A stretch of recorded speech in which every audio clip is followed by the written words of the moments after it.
ಸಂಪಿಗೆ ಮರದ ಹಸಿರಿಲೆ ನಡುವೆ ಕೋಗಿಲೆ ಹಾಡಿತ್ತು. ಸಂಪಿಗೆ ಮರದ ಹಸಿರಿಲೆ ನಡುವೆ ಕೋಗಿಲೆ ಹಾಡಿತ್ತು. ಚಿಕ್ಕವ್ವ ಚಿಕ್ಕವ್ವ ಎನ್ನುತ್ತ ತನ್ನಯ ಗೆಳೆಯರ ಕರೆದಿತ್ತು. ಅದ ಕೇಳಿ ನಾ ಮೈ ಮರೆತೆ, ಸ್ವರವೊಂದು ಆಗಲೇ ಕಲಿತೆ. ಹಾಡಿದೆ ಈ ಕವಿತೆ, ನಾ ಹಾಡಿದೆ ಈ ಕವಿತೆ.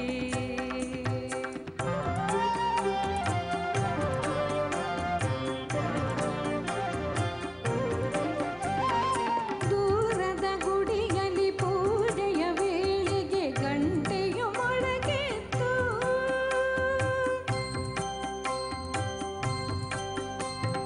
ದೂರದ ಗುಡಿಯಲ್ಲಿ ಪೂಜೆಯ ವೇಳೆಗೆ ಗಂಟೆಯು ಮೊಳಗಿತ್ತು. ಢಣ್ ಢಣ್ ಢಣ್ ಢಣ್ ಎನ್ನುತ್ತ ಸೇವೆಗೆ ಎಲ್ಲರ ಕರೆದಿತ್ತು.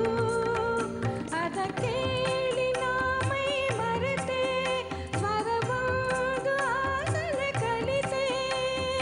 ಹಾಡಿದೆ ಈ ಕವಿತೆ, ನಾ ಹಾಡಿದೆ ಈ ಕವಿತೆ.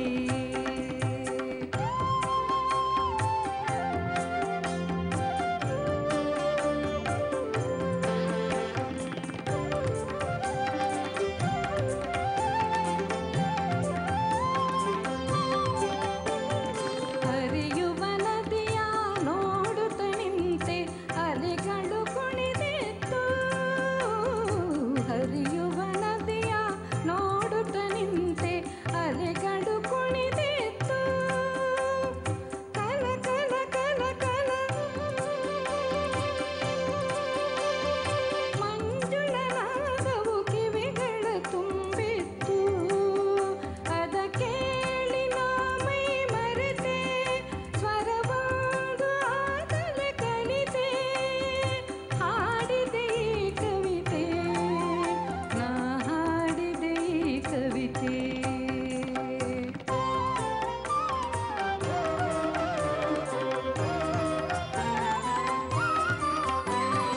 ಬೆಟ್ಟದ ಬುಡದಲ್ಲಿ ಹಸುತಾನೊಂದು ಕರುವನ್ನು ಅರಸಿತ್ತು.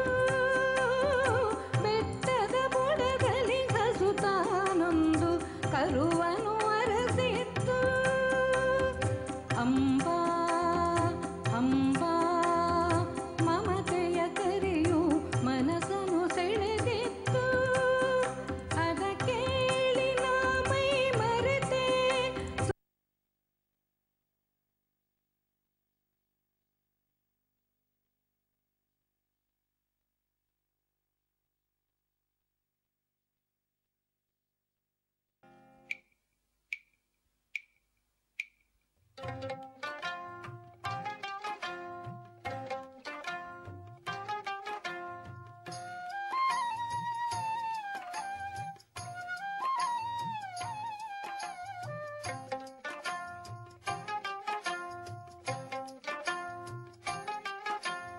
ನಿಂಬಿಯ ಬನದ ಮ್ಯಾಗಳ ಚಂದ್ರಮ ಚಂಡಾಡಿದ. ನಿಂಬಿಯ ಬನದ ಮ್ಯಾಗಳ ಚಂದ್ರಮ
ಒದಗೋಳೆ ಸರಸ್ವತಿಯೇ ನಮ್ ನಾಲಿಗೆ ಕೊಡರ ಬೀಡಿಸುವ ನಿಂಬಿಯ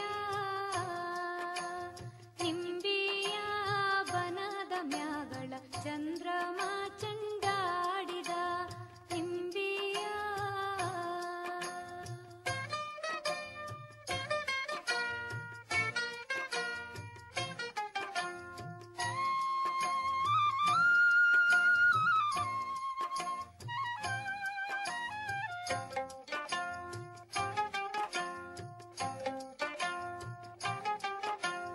ಎಂಟೆಲೆ ಮಾವಿನ ದಂಟಾಗೆ ಇರುವೋಳೆ ಗಂಟೆ ಸದ್ದಿಗೆ ಓದಗೋಳೆ ನಿಂಬಿಯ ಗಂಟೆಯ ಸದ್ದಿಗೆ ಒದಗೋಳೆ ಸರಸ್ವತಿಯೇ ನಮ್ ಗಂಟಾಲ ಕೊಡರ ಬೀಡಿಸಮ್ಮ ನಿಂಬಿಯ ನಿಂಬಿಯ ಬನದ ಮ್ಯಾಗಳ ಚಂದ್ರಮ ಚಂಡಾಡಿದ ನಿಂಬಿಯ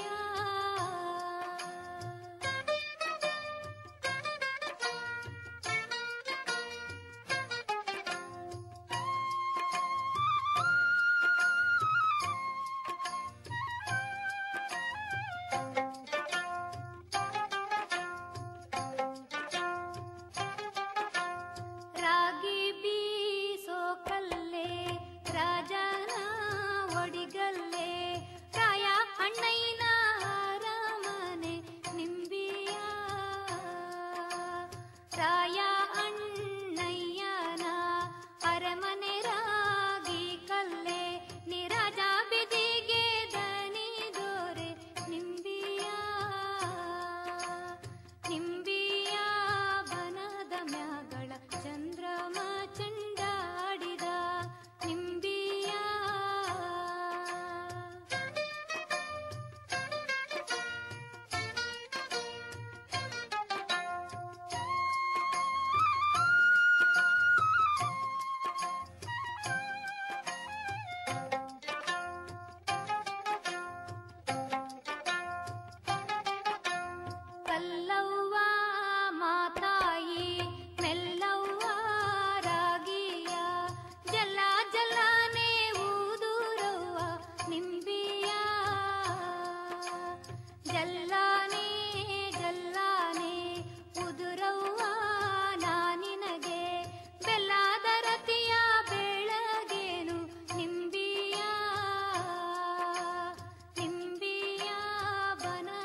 ಕರ್ನಾಟಕ ಚಲನಚಿತ್ರ ಅಕಾಡೆಮಿ ಏರ್ಪಡಿಸುತ್ತಿರುವಂಥ 41ನೆಯ ಬೆಳ್ಳಿ ಹೆಜ್ಜೆ ಕಾರ್ಯಕ್ರಮ.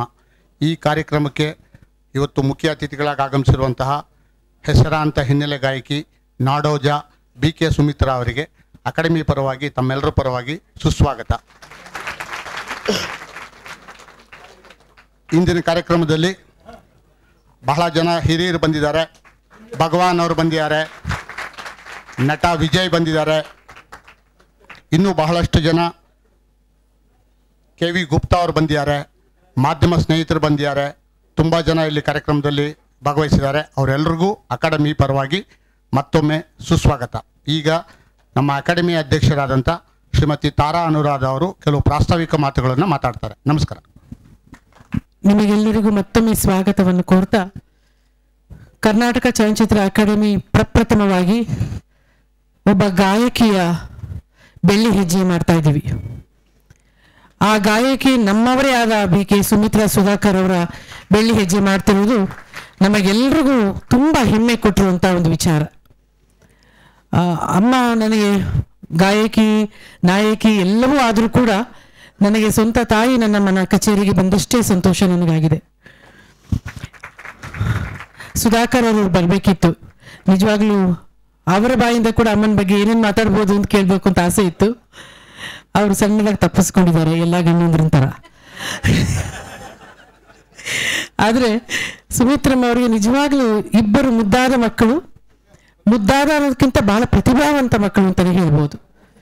ಸೌಮ್ಯ ಬರೀ ನಮ್ಮ ರಾಜ್ಯಕ್ಕಷ್ಟೇ ಅಲ್ಲ, ಇಡೀ ದೇಶಕ್ಕೆ ಹೆಸರು ಮಾಡಿದಂಥ ಹೆಸರಾಂತ ಗಾಯಕಿ ಶ್ರೀಮತಿ ಸೌಮ್ಯ ಸುಧಾಕರ್ ಅವರು.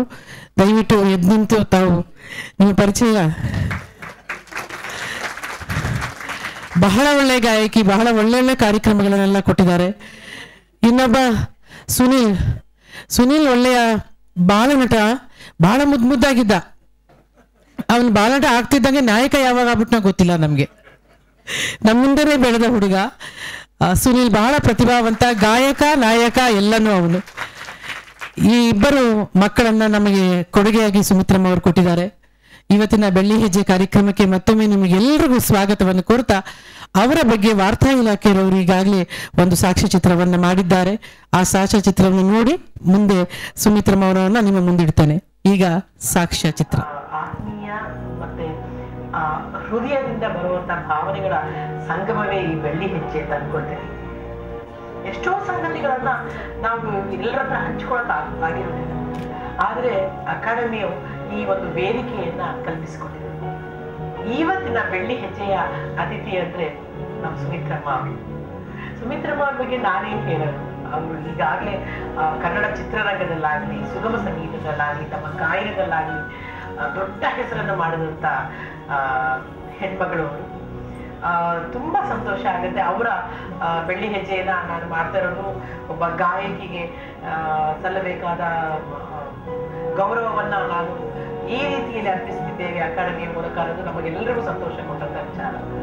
ನಾಡೋಜ ಪ್ರಶಸ್ತಿಯಿಂದ ಇತ್ತೀಚೆಗಷ್ಟೇ ಬಾಚಿಕೊಂಡ ಸುಮಿತ್ರಮ್ಮ ಅವರಿಗೆ ಅಭಿನಂದನೆಗಳನ್ನ ತಿಳಿಸ್ತಾ, ನಮ್ಮ ಈ ಕಾರ್ಯಕ್ರಮಕ್ಕೆ ನಿಮ್ಮೆಲ್ಲರ ಪರವಾಗಿ ಅಕಾಡೆಮಿಯಿಂದ ಸ್ವಾಗತವನ್ನು ಕೋರುತ್ತೇನೆ. ಸ್ವಾಗತ, ಸುಸ್ವಾಗತ.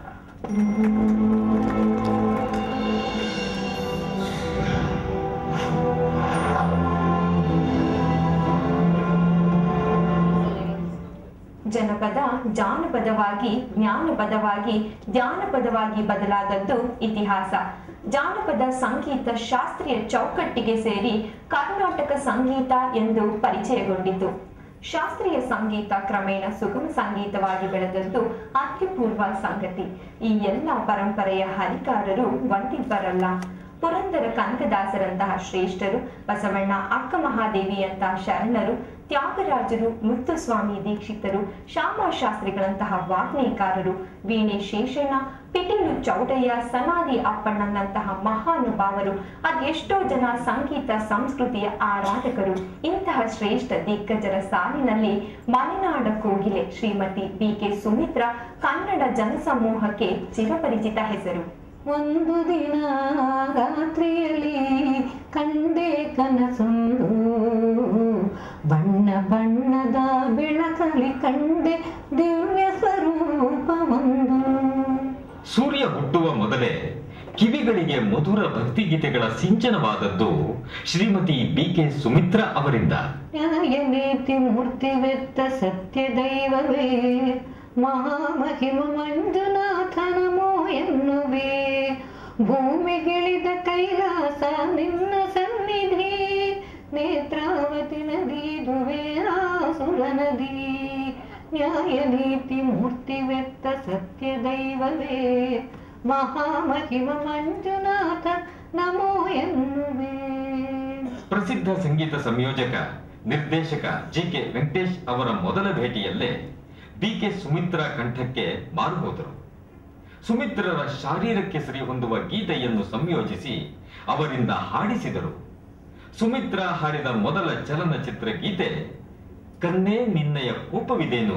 ನಮಗೆ ಯಾವ ಅನುಭವನೂ ಇಲ್ಲ, ಮೈಕ್ ಮುಂದೆ ಹೇಗೆ ನಿಲ್ಲೋದು, ಹೇಗೆ ಹಾಡಬೇಕು ಅಂತೆಲ್ಲ JK ವೆಂಕಟೇಶ್ ಹೇಳ್ಕೊಡ್ತಾ ಇದ್ರು. ಆದರೂ ನಮಗೆ ಒಂಥರ ಭಯ ಇತ್ತು. ಆಮೇಲೆ ಅವಾಗ ಬಹಳ ಕಷ್ಟ. ಒಂದು ಸಲ ಹಾಡು ಶುರು ಮಾಡಿದ್ರೆ ಯಾರೇ ಕಲಾವಿದರು ತಪ್ಪಿದ್ರು, ತಬಲಾನ ವೈಲಿನ್, ಅವಾಗೆಲ್ಲ ಕೀಬೋರ್ಡ್ ಎಲ್ಲ ಇರಲಿಲ್ಲ, ವೈಲಿನ್ಸ್ ಅಥವಾ ಸಿಂಗರ್ಸು ಯಾರು ತಪ್ಪಿದ್ರು, ಗಾಯಕರು ತಪ್ಪಿದ್ರು ಮೊದಲಿಂದ ಹಾಡಬೇಕಿತ್ತು. ಕೇವಲ ಭಕ್ತಿಗೀತೆಗಳಲ್ಲ, ಮಧುರ ಮಧುರವಿ ಮಂಜುಳ ಗಾನ, ಗಾಂಧಿ ತಾತನ ಸನ್ನಿಧಿಗೊಂದು ಬಾಲಕಿ ಬರದ ವಿನಂತಿ, ಸಂಪಿಗೆ ಮರದ ಹಸಿರೆಲೆ ನಡುವೆ ಕೋಗಿಲೆ ಹಾಡಿತ್ತು.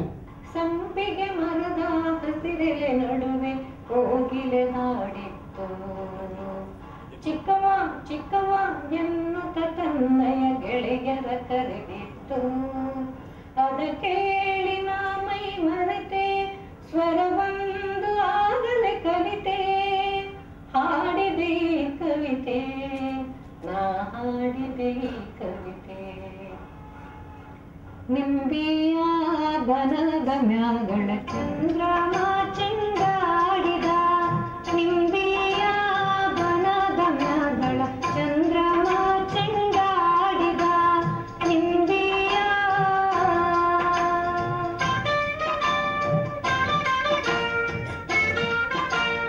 ನಿಂಬಿಯ ಬನಾದ ಮ್ಯಾಗಲ ಚಂದ್ರಾಮ ಚೆಂಡಾಡಿದ. ಗಲ್ಲು ಗಲ್ಲೆನುತ ಎಂಬ ಜನಪದ ಗೀತೆ ಇರಲಿ. ಬೃಂದಾವನಕ್ಕೆ ಹಾಲನ್ನು ಮಾರಲು ಹೋಗುವ ಬಾರೆ ಬೇಗ ಸಖಿ.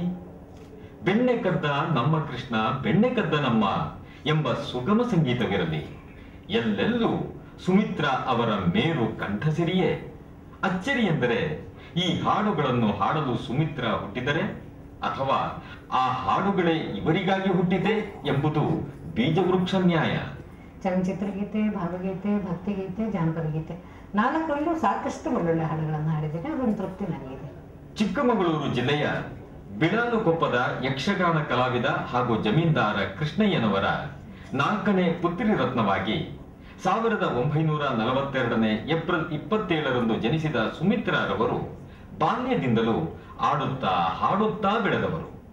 ಸುಮಿತ್ರಾ ಅವರಿಗೂ ಮೊದಲ ಗುರು ಜನನಿಯೇ, ತಾಯಿ ಗಂಗಮ್ಮ ಅವರು.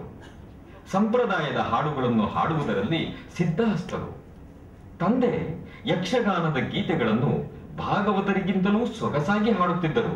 ತಂದೆ ತಾಯಿಯರಲ್ಲಿದ್ದ ಸಂಗೀತಾಭಿರುಚಿ ಸಹಜವಾಗಿಯೇ ಸುಮಿತ್ರರನ್ನು ಆ ಕ್ಷೇತ್ರಕ್ಕೆ ಆಕರ್ಷಿಸಿತು.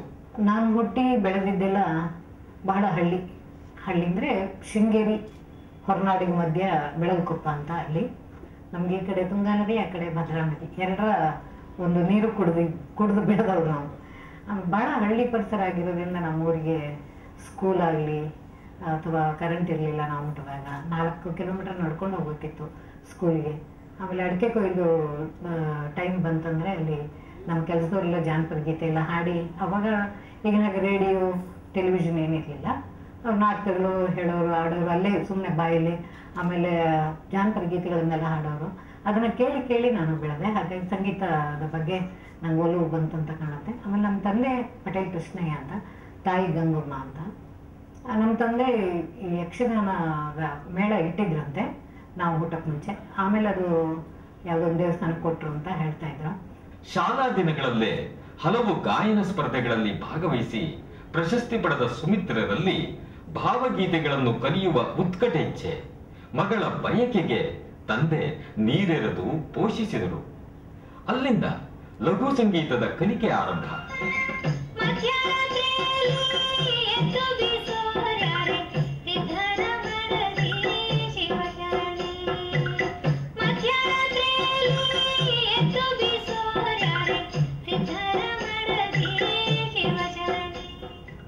ಮಂಜಬ್ ಜೋಯ್ಸ್ ಅಂತ ಹೇಳಿ, ಆಮೇಲೆ ಪ್ರಭಾಕರ್, ಇವರು ಪಂಡ್ರಿಬಾಯಿ ಅವರ ಸೋದರರಿಂದ ನಾನು ಸಂಗೀತ ಕಲಿತೆ, ಶಾಸ್ತ್ರೀಯ ಸಂಗೀತ. ಆಮೇಲೆ ಲತಾ ಮಂಗೇಶ್ಕರ್, ಆಶಾ ಭೋಸ್ಲೆ ಅವರ ಭಜನ್ಸ್ ಎಲ್ಲ ಕೇಳ್ತಾ ಕೇಳ್ತಾ ಶಾಸ್ತ್ರೀಯ ಸಂಗೀತ ಅಲ್ಲದೆ ಬೇರೆ ಸಂಗೀತನೂ ಇದೆ ಅಂತೇಳಿ ಅದನ್ನು ಕಲಿಯೋಕೆ ಶುರು ಮಾಡಿದೆ. ಕಲಾವಿದರಲ್ಲಿ ಎಷ್ಟೇ ಪ್ರತಿಭೆ ಇದ್ದರೂ ಅದಕ್ಕೊಂದು ಬ್ರೇಕ್ ಬೇಕೇ ಬೇಕಲ್ಲ. ಸುಮಿತ್ರಾ ಅವರಿಗೆ ಈ ಬ್ರೇಕ್ ಬಹು ಬೇಗನೆ ದೊರಕಿತು. ಸುಮಾರು 1964ನೇ ಇಸ್ವಿ ಇರ್ಬೋದು. ಮದ್ರಾಸ್ ನೋಡೋಕ್ಕೋಸ್ಕರ ನಮ್ಮ ತಂದೆ ಜೊತೆ ನಾನು ಹೋದೆ. ಆಗ ಅಲ್ಲಿ ಶೂಟಿಂಗ್ ಕರ್ಕೊಂಡು ಹೋದ್ರು ಅಂದರೆ ಸಪಂಡ್ರಿಬಾಯಿ ಅವರು, ಅವ್ರ ಜೊತೆಗೆ ಶೂಟಿಂಗ್ ಹೋಗಿ ಶುರು ಮಾಡಿದೆ. ಸುಮ್ಮನೆ ಸ್ಟುಡಿಯೋ ಹೇಗಿರುತ್ತೆ ಏನೇ ಅಂತ ನೋಡೋಕ್ಕೋಸ್ಕರ.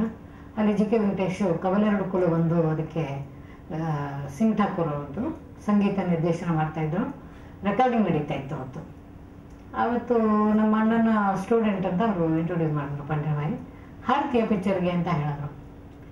ನನಗೆ ರೆಕಾರ್ಡಿಂಗ್ ಅಂದರೆ ಏನು ಗೊತ್ತಿಲ್ಲ, ಮೈಕ್ ಮುಂದೆ ಹೇಗೆ ನಿಲ್ಲಬೇಕು ಏನೋ ಗೊತ್ತೇ ಇರಲಿಲ್ಲ. ಅದ್ರದ್ದೇನೋ ಒಂದು ಧೈರ್ಯ ಹ್ಞೂ ಅಂತ ಹೇಳ್ಬಿಟ್ಟೆ. ಮಾರನೇ ದಿವಸ ಕರೆಸಿ ಒಂದು ಕನ್ನೆ ನಿನ್ನೆ ಹೋಗೋದೇನೋ ಅಂತೇಳಿ TM ಮೋತಿ ಅಂತ ಅವ್ರ ಜೊತೆ ಒಂದು ಡುಯೆಟ್ ಯುಗಳ ಗೀತೆ ಹಾಡಿದೆ. ನಂತರ ತಂದೆಯ ಸಲಹೆಯ ಮೇರೆಗೆ ಮೊದಲು ಪದವಿ ಪಡೆದು ಸಂಗೀತ ಸಾಧನೆ ಮಾಡುವ ನಿಟ್ಟಿನಲ್ಲಿ ಊರಿಗೆ ಮರಳಿದ ಅವರು ವಿಜ್ಞಾನ ಪದವೀಧರೆಯಾದರು. PSC ಕಂಪ್ಲೀಟ್ ಮಾಡಿಕೊಂಡು ಮತ್ತೆ ಅದೇನೋ ಸಿನಿಮಾ ಆಸೆ. ನಮ್ಮ ತಂದೆಗೆ ಒಂದು ಆಸೆ ಇತ್ತು, ನನ್ನ ಮಗಳ ಹೆಸರು ರೇಡಿಯೋದಲ್ಲಿ ಕೇಳಬೇಕಂತ. ಆಗ ರೇಡಿಯೋ ಒಂದೇ ಮಾಧ್ಯಮ ಇದ್ದಿದ್ದು.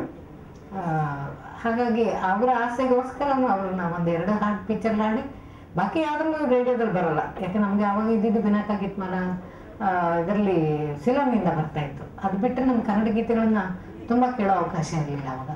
ಹಾಗಾಗಿ ಸಿನಿಮಾದಲ್ಲಿ ಹಾಡಿದ್ರೆ ಹಾಕ್ತಾರೆ ಅಂಥೇಳಿ ಒಂದು 4 ಸಿನಿಮಾದಲ್ಲಿ ಹಾಡ್ಬಿಟ್ಟು ಬಂದ್ಬಿಡ್ತೀನಿ ಅನ್ನೋ ಒಂದು ಅಂದಾದ್ಮೇಲೆ ಹೋದೆ. ಸಾಧಿಸಬೇಕೆಂಬ ಛಲದಿಂದ ಮದ್ರಾಸು ಶಿವಮೊಗ್ಗ ನಡುವೆ ಓಡಾಡುತ್ತಿದ್ದರು. ಮಗಳ ಈ ಕಷ್ಟವನ್ನರಿತ ಕೃಷ್ಣಯ್ಯನವರು ಮದ್ರಾಸಿನಲ್ಲೇ ಒಂದು ಮನೆಯನ್ನು ಮಾಡಿ ಮಗಳ ಸಂಗೀತ ಸಿದ್ಧಿಗೆ ಪೂರಕ ವೇದಿಕೆ ಕಲ್ಪಿಸಿದರು. ನಮ್ಮ ತಂದೆ ನಮ್ಮ ಮಗಳಿಗೆ ಏನು ಕಷ್ಟ ಆಗಬಾರ್ದು ಅಂತ ಅಲ್ಲಿ ಒಂದು ಮನೆ ಕೊಂಡ್ಕೊಂಡು ಅಡುಗೆಗೆಲ್ಲ ಕೆಲಸದವ್ರನ್ನ ಇಟ್ಬಿಟ್ಟು ಅಲ್ಲಿ ಇದ್ದೆ ನಾನು. ಹಾಗಾಗಿ ಒಂದೊಂದು ಅವಕಾಶಗಳು ಬಂತು. ಒಂದು 4 ಸಿನಿಮಾ ಹಾಡೋಕ್ಕೆ ಅಂತ ಹೋಗಿದ್ದು, ತುಂಬ ಅವಕಾಶಗಳು ಬಂದ ಹಾಗೆ ನಾನು ಅದನ್ನ ಉಪಯೋಗಿಸ್ಕೊತ ಬಂದೆ. ಹಾಗಾಗಿ ನನ್ನ ಸಿನಿಮಾ ಜೀವನ ಆ ತರಹ ಹಾಡುಗಾರಿಕೆ ಶುರುವಾಯಿತು. ಚಿತ್ರರಂಗದಲ್ಲಿ ಸುಮಿತ್ರರಿಗೆ ಹೆಸರು ತಂದುಕೊಟ್ಟ ಗೀತೆ ಸತಿ ಸುಕನ್ಯಾ ಚಿತ್ರದ ಮಧುರ ಮಧುರವಿ ಮಂಜುಳ ಗಾನ. ತುಂಬ ಇವತ್ತಿಗೂ ಅದನ್ನು ಕೇಳ್ತಾರೆ. ಮಧುರ ಮಧುರವಿ ಮಂಜುಳ ಗಾನ, ಹೃದಯ ತಣಿಸುವ ಹೊಸತಾನ, ಮಧುರ ಮಧುರವಿ ಮಂಜುಳ ಗಾನ. 70ರಲ್ಲಿ ತಮ್ಮದೇ ವಾದ್ಯಗೋಷ್ಠಿಯನ್ನು ಕಟ್ಟಿಕೊಂಡ ಸುಮಿತ್ರಾ ಅವರು ರಿಸರ್ವ್ ಬ್ಯಾಂಕಿನಲ್ಲಿ ಕೆಲಸ ಮಾಡುತ್ತಾ ಪ್ರವೃತ್ತಿಯಲ್ಲಿ ಗಾಯಕರೂ ಆಗಿದ್ದ ಸುಧಾಕರ್ ಅವರನ್ನು 72ರಲ್ಲಿ ಮದುವೆಯಾದರು.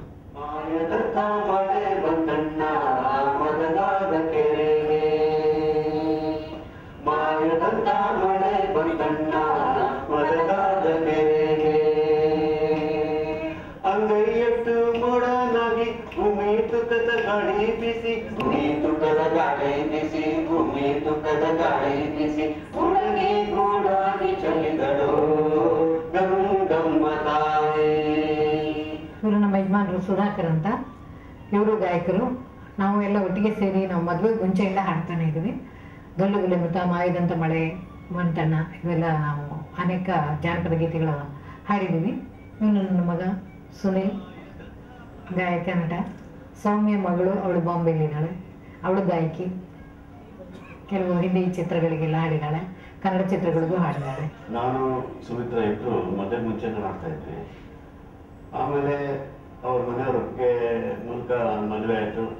ಸುಮಿತ್ರಾ ಒಂದು ವಿಶಿಷ್ಟ ಏನಪ್ಪ ಅಂತ ಹೇಳಿದ್ರೆ, ಅವಳು ಎಷ್ಟೇ ಹೊರಗಡೆ ಕಾರ್ಯಕ್ರಮ ಇರಲಿ ಏನಾದ್ರು ಇರಲಿ, ಅವಳು ಮನೆಯಲ್ಲಿ ಏನೇನು ಬೇಕೋ ಎಲ್ಲ ಅಚ್ಚುಕಟ್ಟಾಗಿ ಅದನ್ನೆಲ್ಲ ವ್ಯವಸ್ಥೆಗಳು ಮಾಡಿ ನಮಗೇನು ತೊಂದರೆ ಆಗದೆ ರೀತಿಯಲ್ಲಿ ವರ್ಷಗಟ್ಟಲೆ ನಡೆಸ್ಕೊಂಡ್ಬಂದಿದ್ದಾಳೆ. ಅದಕ್ಕೆ ನಾವು ಅವಳನ್ನ ನಾನು ಹೆಂಡತಿಯ ಕುಡಿಯೋದಕ್ಕೂ ತುಂಬ ಹೆಮ್ಮೆ ಪಡ್ತೀನಿ.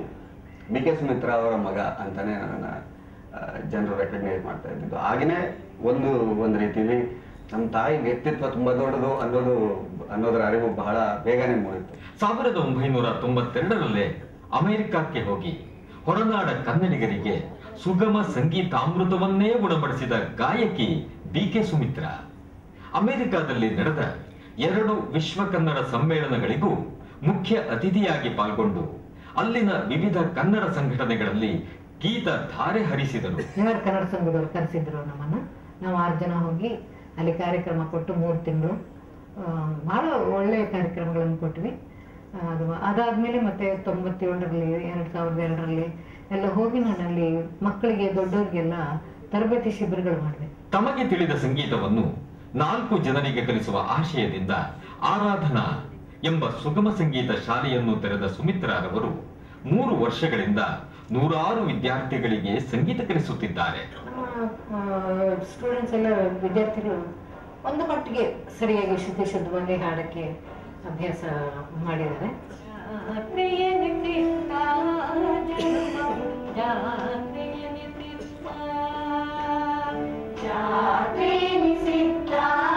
ಜನುಮವು ಜಾ